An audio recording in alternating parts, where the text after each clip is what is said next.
You're messing with me right now. Yeah, I am. Okay. Guys, you want to put your hands up? We'll go first to Vahe. Go ahead, Vahe.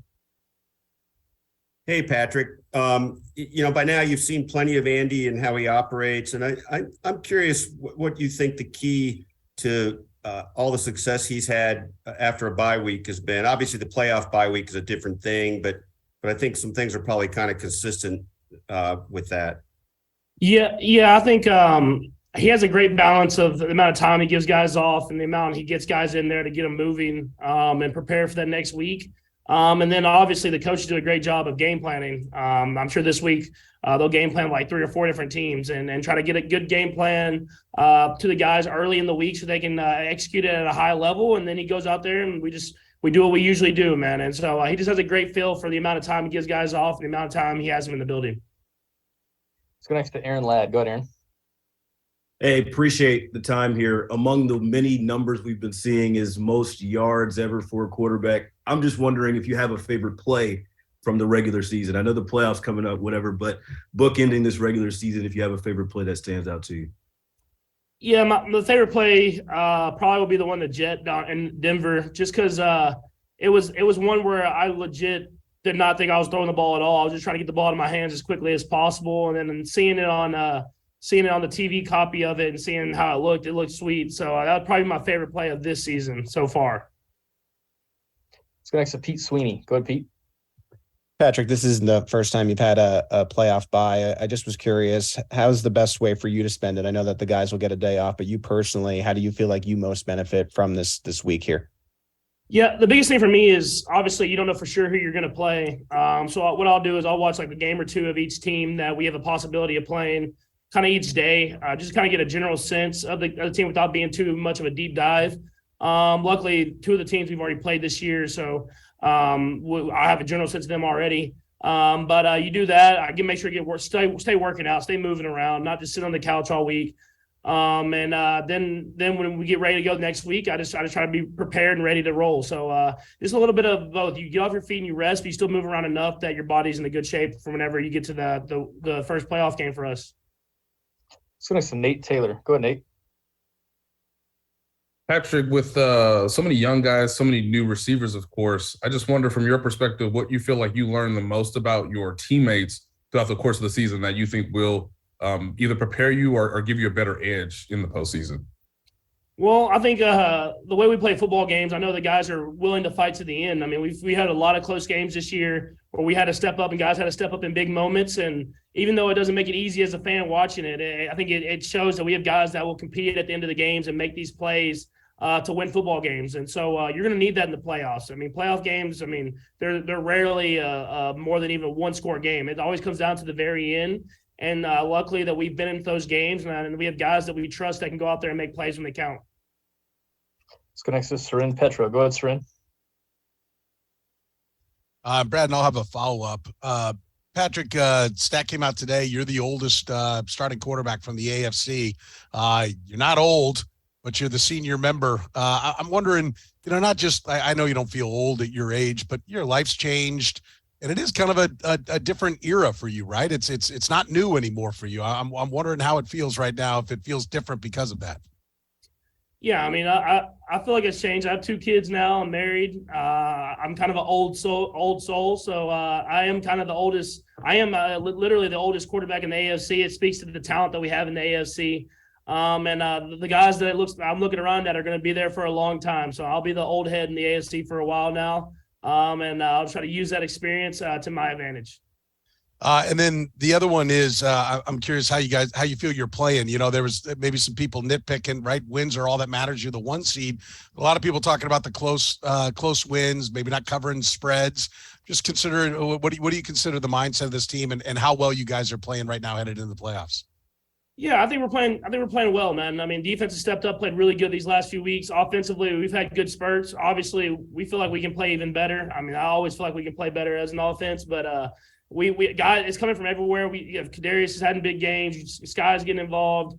Obviously Travis. We have guys everywhere getting involved, making plays happen. And so, like you said, a win's a win. We're worried about winning, not covering spreads. So we'll try to keep that momentum rolling and get a win this week or this next week, actually. Let's go next to Sam McDowell. Go ahead, Sam. Patrick, just looking back in retrospect over this regular season, how do you think the new group of receivers surrounding you sort of changed the way you operated this year? Yeah, I think it just changed me in a sense that you get a lot of different personalities, and you get to kind of motivate guys in different types of ways, and keep guys going with the culture and how we do things here, and see the bigger picture. And so for us, I think the biggest thing for me and becoming a better leader was I had to just learn that. I've been with guys I've been with my entire career, and I knew them personally, and so building those relationships with guys off the field and on the field, it helped me become a better leader and a better quarterback every day. Last two, we'll go Adam and then Matt. Go ahead, Adam. Hey, Patrick. I know this is kind of a secondary concern because you're trying to win a Super Bowl, but I was just wondering what another MVP award would mean to you if you get that. And Brad, I'll have a second question as well. Yeah, I mean, obviously, the MVP award is a special award that if you get it, I mean, you'll cherish that for the rest of your life, and I will for sure. It's something that I think you look back at more at the end of the season or at the end of your career, and you think about those great times that you had. I mean, it's a trophy that symbolizes the team that was around you, and so you think about those memories you have with those guys and how you went to battle with them, and were able to win a lot of football games. And so, like you said, I mean, we're focused on the Super Bowl right now and trying to get there and win it. But obviously, it'll still be a big moment in my life that I'll be able to forever remember. Yeah, would you maybe have a better appreciation for this one than the last one, given maybe you understand how difficult it is now? Yeah, no, I definitely joke. I've joked with guys about it before, and I think winning the MVP or winning the Super Bowl again, I'll have a greater appreciation for it. I've been through the trials and the struggles of losing. And that first year, my first year starting, it was fun. I didn't know what was happening. I was just throwing the ball around, and you win the MVP, and I'm like, oh, this is what we do every year. I mean, we win MVPs, we get to the AFC Championship games and win Super Bowls. And now that I've been in the struggle of obviously not winning the MVP, but losing the AFC Championship games, losing Super Bowls, it builds a greater appreciation for the grind and how you have to come every single day to work not knowing that you're going to be at the top at the end of the season. And so we have a mindset that we're going to try to go and win that Super Bowl again, and that award and the MVP award both would be appreciated way more if I was able to get those. I think Sam had a follow-up, and then we'll go to you, Matt, last. Go ahead, Sam. Hey, yeah, Patrick, I had the same question I asked you just about Coach Reid as well, which is, could you sense whether it be excitement, motivation, knowing that you guys were going to have to be different this year, and just how you saw him approach this year? I mean, obviously, he approaches every year with the mindset of how can we make every person on the team better. But I think he's built this culture. I mean, regardless, I mean, he knows how to get the best out of every single person in this building. That's why I wasn't worried at the beginning of the year if we were going to be good. And I think I told all y'all, I said, I mean, I've seen Coach Reid go the entire season without throwing a touchdown to a receiver and still winning like 11 games, man. I mean, he knows how to win football games. He knows how to set a culture and get the best out of every single person on his team. And so I knew if I just did what he said and I got the guys to follow along with me, that we were going to win a lot of football games. And now we just want to keep building and try to find a way to get to the Super Bowl. We'll ask to Matt Derrick. Go ahead, Matt. Hey, and two questions if you don't mind, Brad. But first, Patrick, kind of like Adam asked, you did get the NFL record for total offense in a season this year. Don't things like that still give you a kick? And did you hear from Drew Brees or anybody else about that? I haven't talked to Drew about it yet. But yeah, it's obviously cool. I got the extra game, so until a couple more seasons are played with that 17th game, I guess I'll have that record. But at the same time, that's stuff you appreciate after your career is over. I mean, stuff you think about after the season, and you look back on it and think about how cool that was. But when you're in season, man, you're just so focused on the next game and the next opponent that you have to just kind of let that stuff kind of go by. And I know you said after the game Saturday that, the number one seed situation is kind of weird. Now you know that if you and Buffalo make it to the AFC Championship game, they'll be on a neutral field. Was that resolution, you think, fair for you? And, what would be the thoughts of playing a game like that in a neutral site?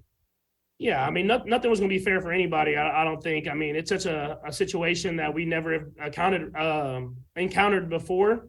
But at the end of the day, man, I was so happy that DeMar was doing better. And that's the most important stuff. And so him doing better and him being in a better spot, we were ready to do whatever scenario was going to happen. And so, if that was neutral site, if that was going there, whatever it was, man, we were just ready to go out there and play, but we have to win our first game first. And so we'll just worry about whoever we play in that first round or first round for us. Patrick, we appreciate the time. Thanks for joining us. Thank you.